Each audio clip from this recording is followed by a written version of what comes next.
I think any time is a good time if you know what you're doing. Different markets are going to create different results. You might say that it might be a wrong time to invest in one place or a wrong time to invest in, using a certain strategy. But it's, definitely the right time and the right place in other areas. Welcome to the Laws of Business podcast. Here, we will share the skills you need to make your business a success. Learn about goal setting, productivity, time management, marketing, and much more. Hear inspiring stories with today's best business leaders and join a hub of thousands of passionate entrepreneurs across the world. And now, here's your host, Jamil Jama.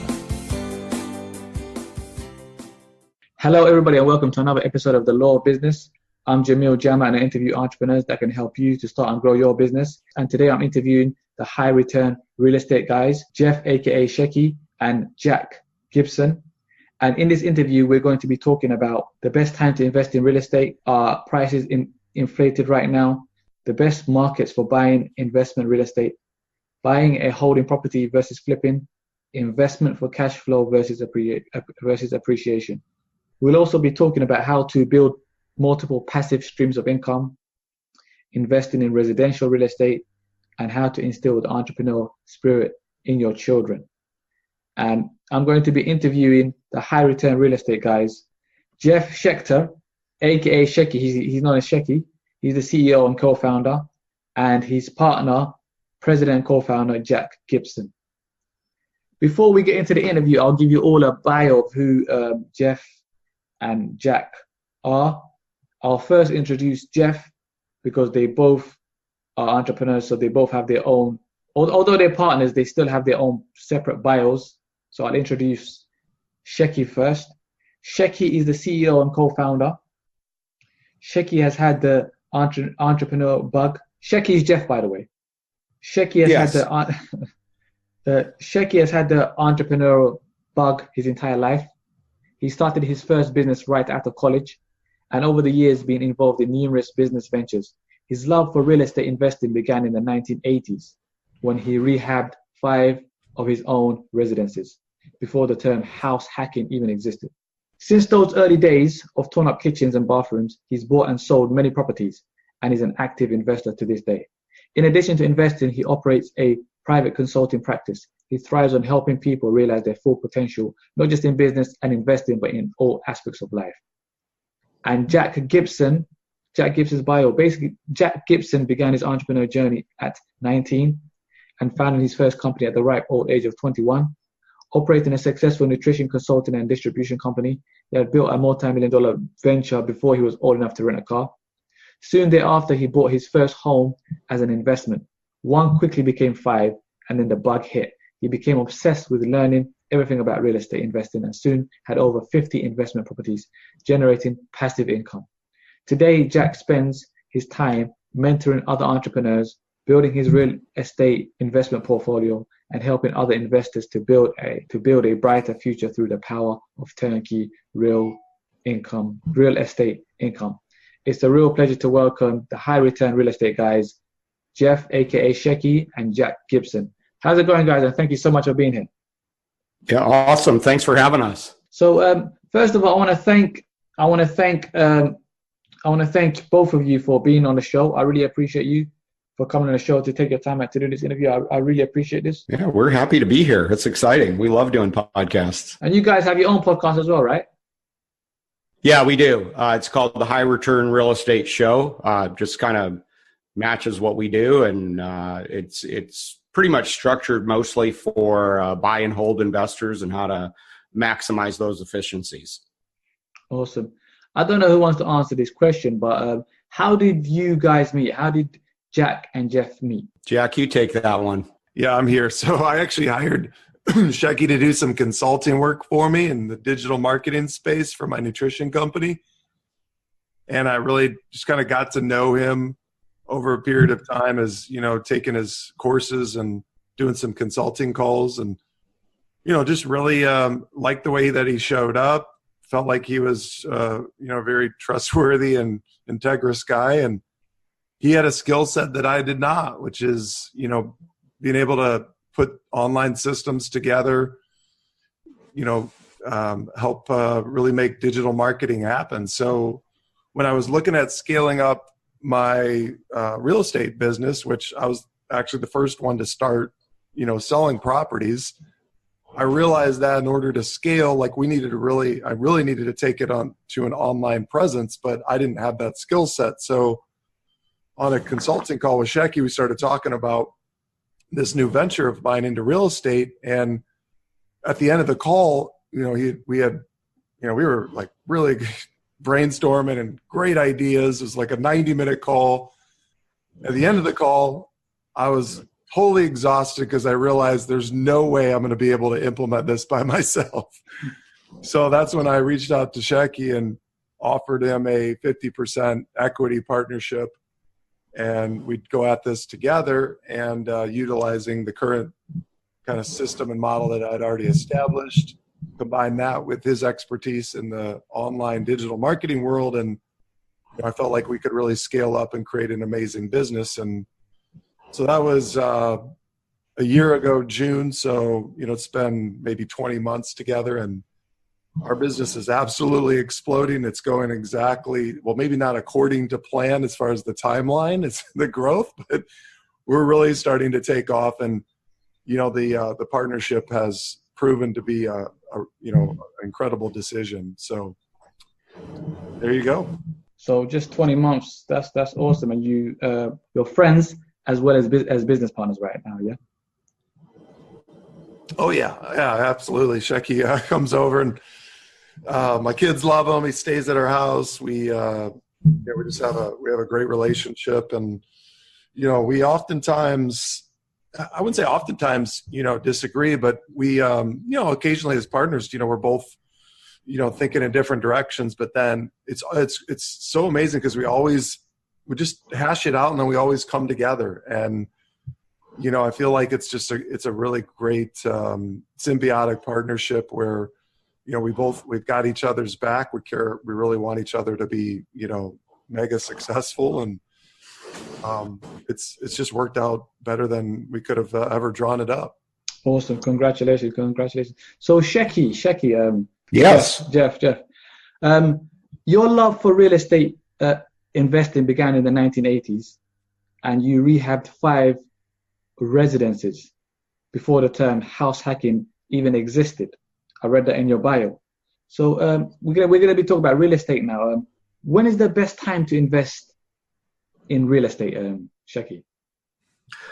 Well, it's a kind of a loaded question, Jamil. I mean, I think any time is a good time if you know what you're doing. There's, for example, we do a lot of our stuff in Indianapolis in the United States, and different markets are going to create different results.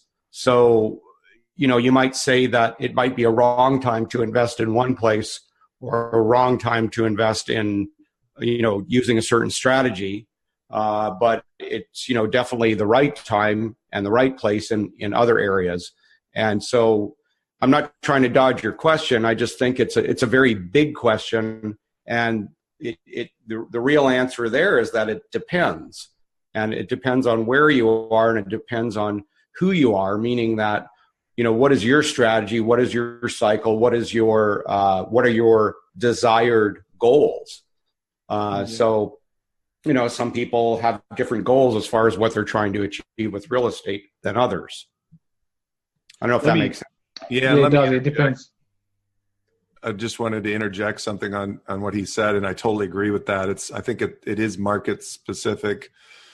I think it is timing. I think it's depending on whether you're going for appreciation or cash flow.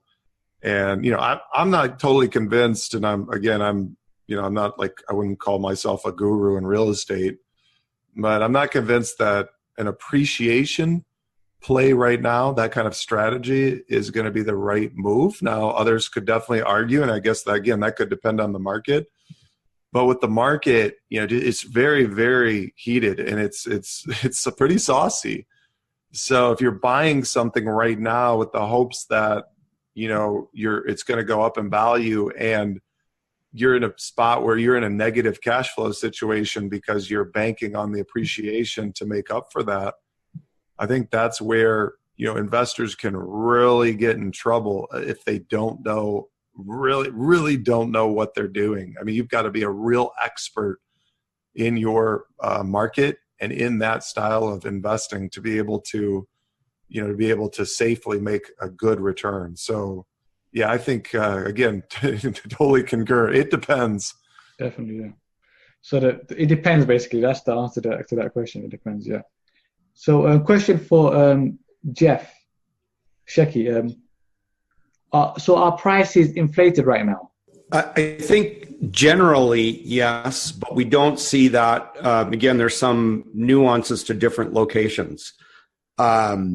So, just to kind of, it's sort of a similar answer to what Jack just said. I mean, we've been, at least in the United States, we've been in a situation where prices have continued to creep up for many, many years since the last big crash. So I don't think anybody's got a crystal ball. I don't think anybody knows. Will we see some additional, appreciation? Yeah, maybe. But everything is cyclical. So we could also say that there is some sort of downturn coming. We just don't necessarily know when it is. So I don't know if that necessarily answers your question, but yeah. I think again, it just depends. Sorry, okay, depends. Yeah, I think there's going to be a recession soon. It's going to be next year or something. Have you heard of that as well? Well, yeah, Jack and I were in a business meeting yesterday, and we had a very interesting conversation with one of our bigger clients, and they really, like, everybody's got an opinion, right? They don't believe it's coming. They think there's enough, money supply around the world that any of the shortages in certain areas is going to get filled in because the world economy is strong, because the economies outside of the United States are starting to catch up.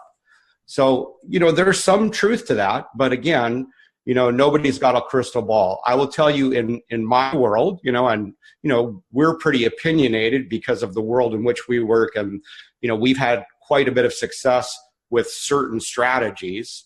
So, that creates a situation where we look at that world through a certain lens, right? So, I would personally would not be investing in any kind of situation right now, at least in pretty much anywhere in the United States, where I would be buying for and looking for some kind of appreciation and then going for a flip.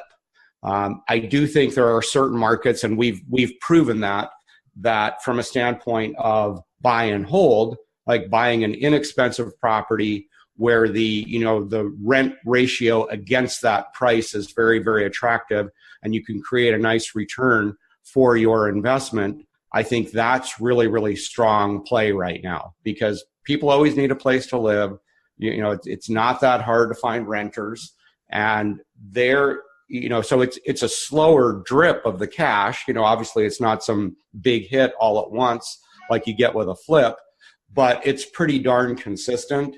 And if you go into the right markets, it can be very, very lucrative for the long term. Now, the beauty of that situation is that it's a long-term buy and hold. So perhaps, a crash happens, perhaps a recovery happens, and maybe 10, 12, 15 years down the road, yes, you've achieved some appreciation and you've weathered the storm, but you've also weathered it all the while, soaking up a nice cash return every month. So personally, I feel right now like that's by far the strongest strategy. Yeah, real estate is something that people always need. It's a necessity. No matter what the economy, people need a place to stay, whether they're renting or buying. So it's a great investment. Yeah, I mean, they need a roof over their head, and they need food to eat. I mean, those are never going to go away. Definitely. So real estate is always a good investment for anyone that wants to get involved. And my question for Jack. Jack, you built a multi-million-dollar venture before you was old enough to rent a car. Which is real awesome. Congratulations for that. Thank you. And you also make passive streams of income. So how do you go from making linear income to passive income? Well, we know that there's, two ways that you make passive income. It's either people at work or money at work.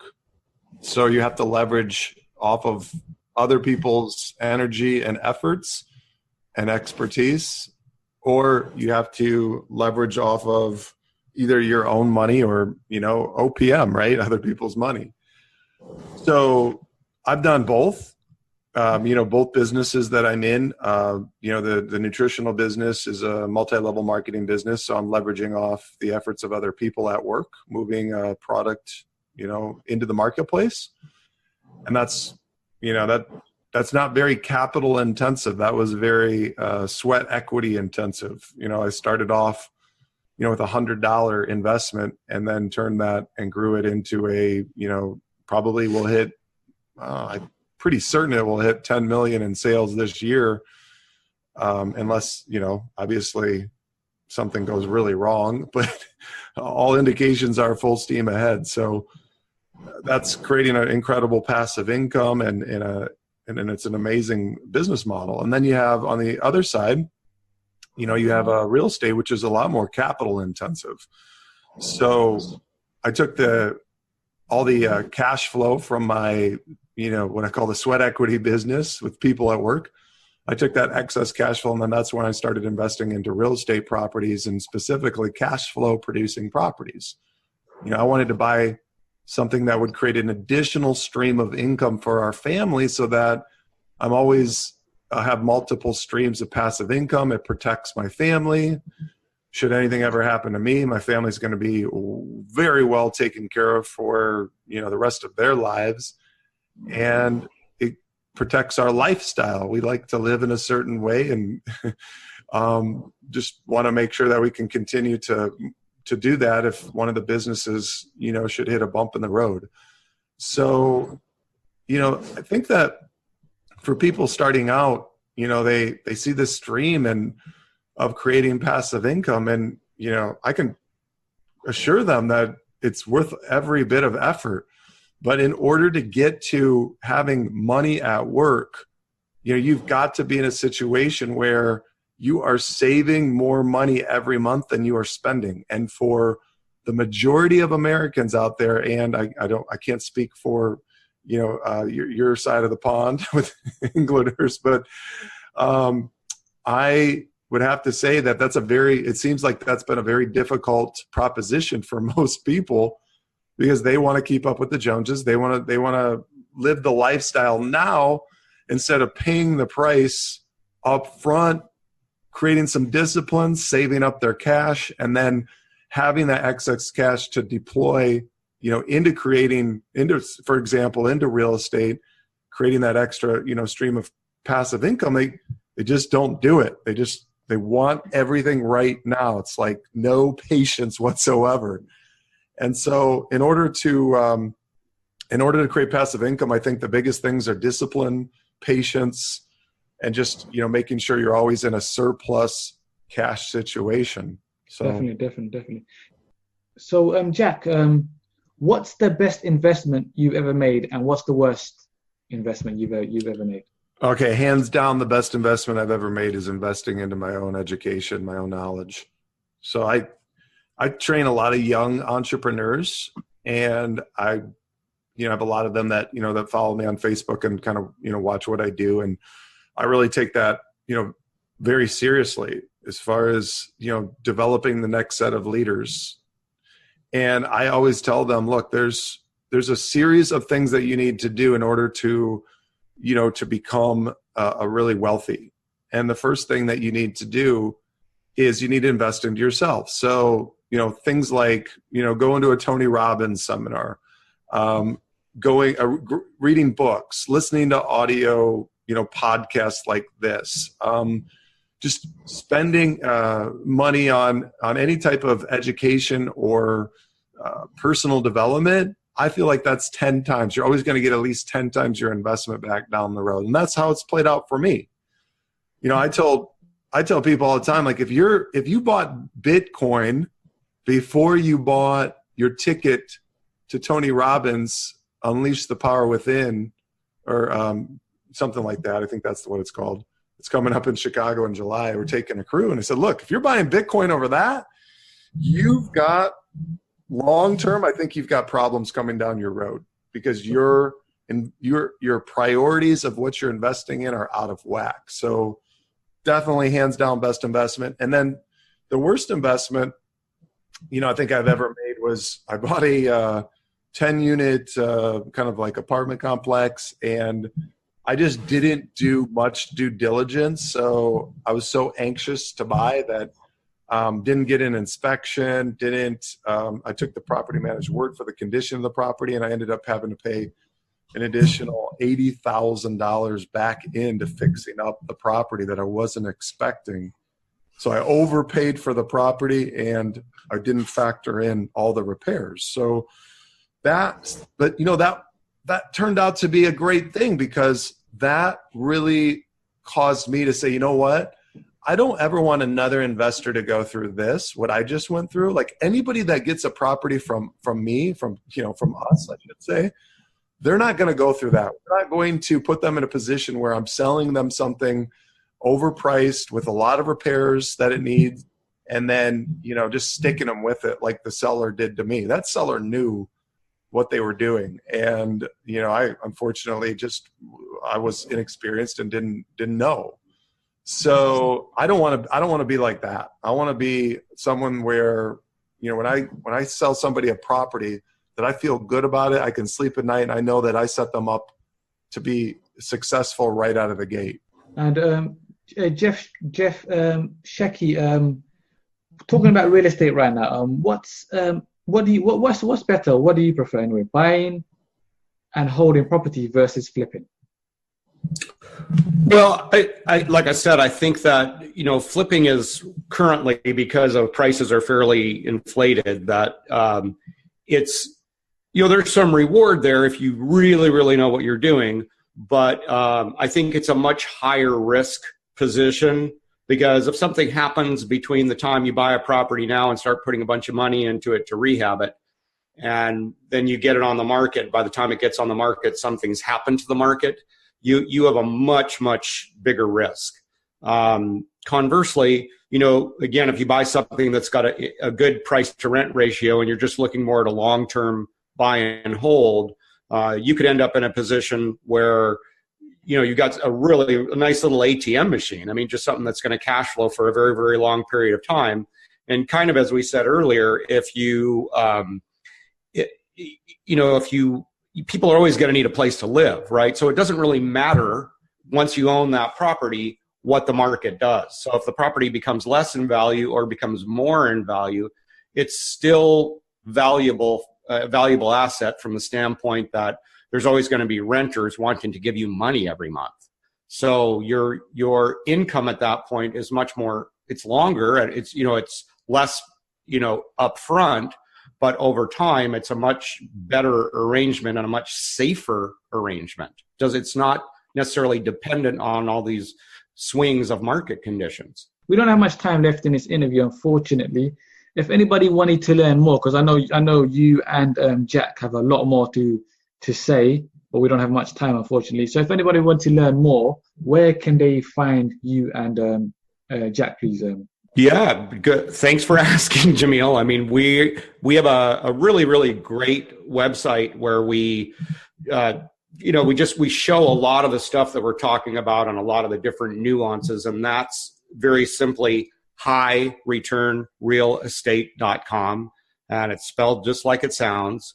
And same thing with our podcast. We also get into some pretty significant nuances about this stuff, and that's just called the High Return Real Estate Show. So just find us YouTube. online. What about you on YouTube as well? You're on YouTube? YouTube is also High Return Real Estate. That's the name of our channel. So thanks for asking. We just kind of branded everything to those words, and it makes it easier for people to find us. But I will say also, Jack and I are very accessible. So, if anybody out there listening, wants to reach out to us, by all means, there's contact forms on the website, and, we see everything personally. So, we're happy to visit with any of your listeners. And I would like to thank all the listeners for tuning in. That was Jeff, aka Shecky, and Jack Gibson. More can be found on their website, which they have given. And you can also check out their YouTube channel. And it's a real pleasure to have them. I'd like to thank you so much, Jeff and Jack, it was real awesome having you on the show. Yeah, thank you, man. We really appreciate being invited. It's a great pleasure. Yeah, thanks, Jamil, for the opportunity and appreciate it. Awesome. Thank you so much. Thanks for listening to the Laws of Business podcast.